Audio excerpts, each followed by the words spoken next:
Happy Friday. It's your girl Ginger Snap, and I am back with more, I was about to say 90 Day Fiance, with more Love is Blind fuckery. Listen,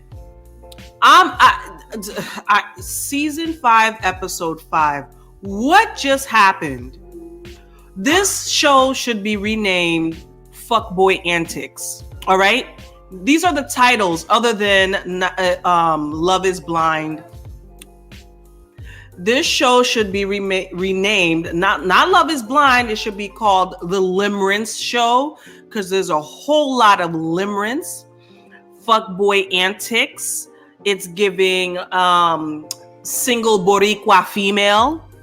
And it's giving, and I'm proud to be an American.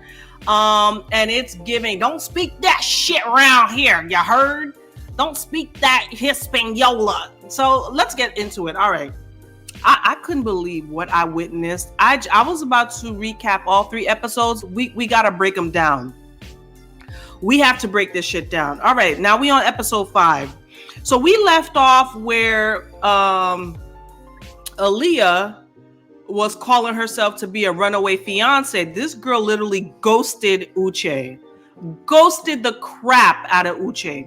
So now Uche is sitting there in the confessional, confused as all hell as to why Aaliyah just abruptly left.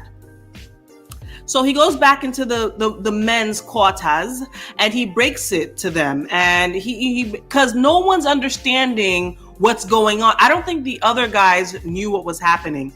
So now, Abby, as you all have heard, right, there's just so much informational overload on the internet that I didn't even bother covering the last episode or the last 2 episodes, I think, because there was just so much going on. There's interviews, there's coverage. It was too much, and I'm too busy. So I know you guys would get the recap somewhere else, but so as you all know, Lydia and Uche were told by production to not reveal to the other cast members that they had previously dated. And I understand that. It was to preserve the integrity of the experiment. I understand that. And they said to hold off on divulging the information until they became engaged, which, you know what? It makes sense. It's fucked up, but it makes sense. So the other guys didn't know. So now Uche tells them that he dated, Lydia. So now back in the confessional, Uche demands to speak to Aaliyah. So now where we at? My daughter making noise. Okay, so the producers arrange for a phone call to be made, and Uche speaks to Lydia. I mean, not to Lydia, to Aaliyah. So Aaliyah basically tells him, listen, your girl Lydia was smothering me, okay? She was smothering the crap out of me. She's telling me about you guys. She's telling me, all this information I did not want to know. Uche don't give a fuck, okay? Uche, we forget, he is a lawyer. So he's holding Aaliyah's foot to the fire. He likes to hold people accountable, but he doesn't like to hold himself accountable. So I'm really shocked at Uche, but let's continue. So Uche is the type, he don't care. You could be screaming and yelling and gagging and throwing up. Uche don't give a fuck. He's focused on you. I feel like Uche should have been focused on Lydia and what she did to botch their relationship. But no, he told Aaliyah, no, you should have, ignored that. You should have stuck it out. It was just for a day.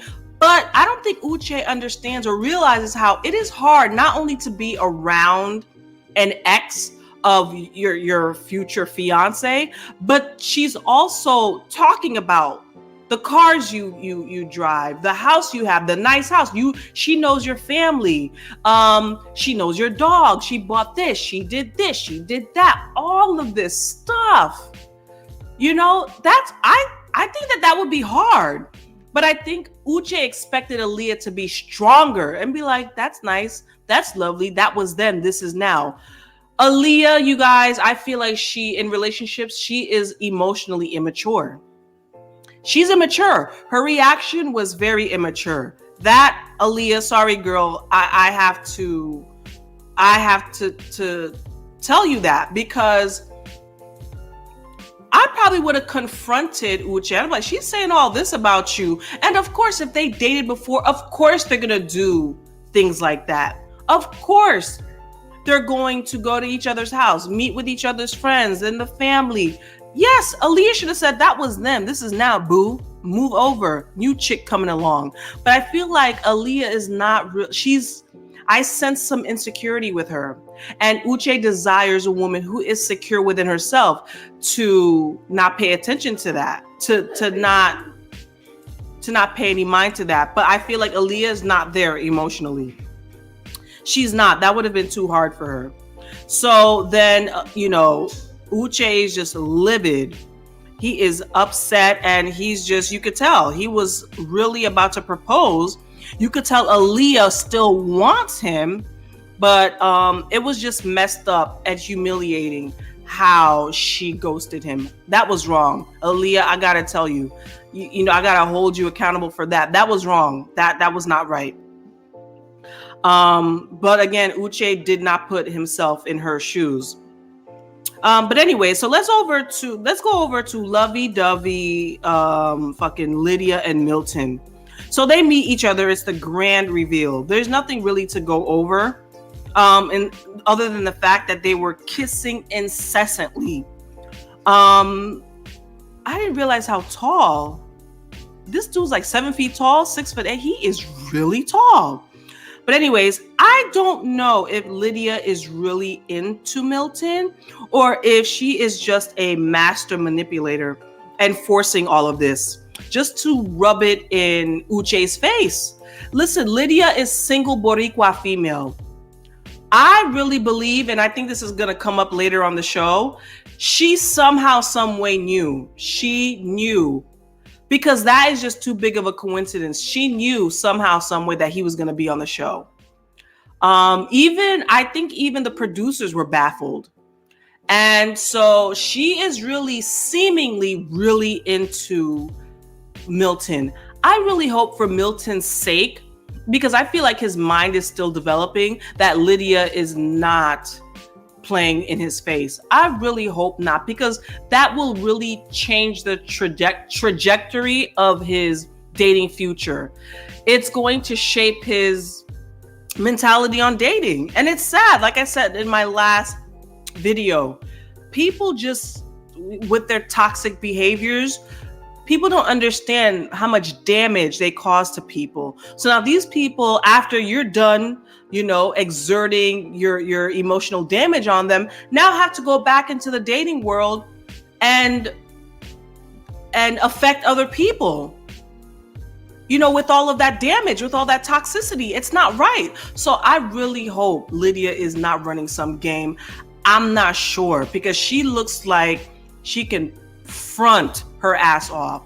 She really can. So I don't know, but so far it appears that they are head over heels over each other. Oh God. All right.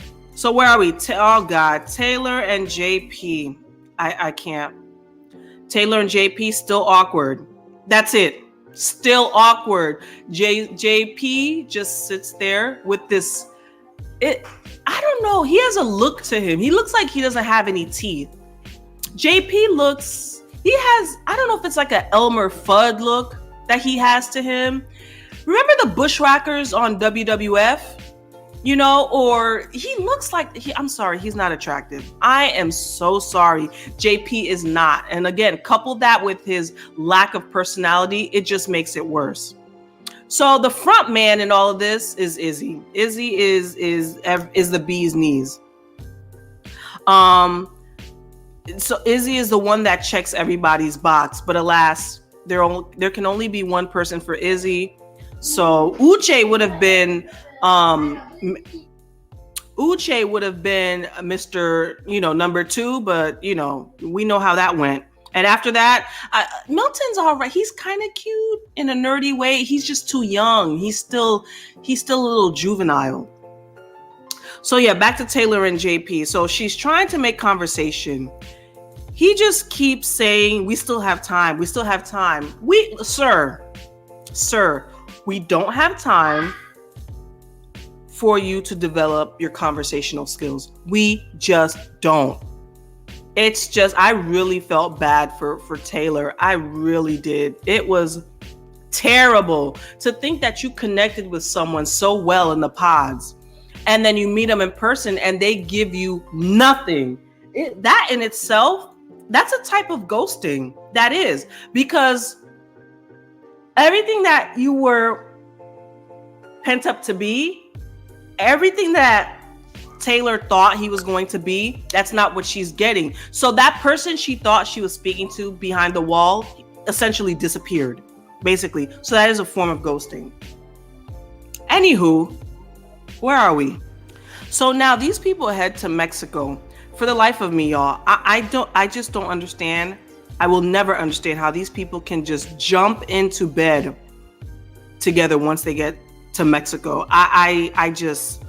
I don't know, to each their own. I'm not, slut shaming or anything, but I wouldn't be able to do it. You don't know the person. You really don't. I don't care how long you guys were talking behind a wall. You don't know the person. And we will see why. We will see later on how they really don't know each other. How they thought they knew each other. They really don't.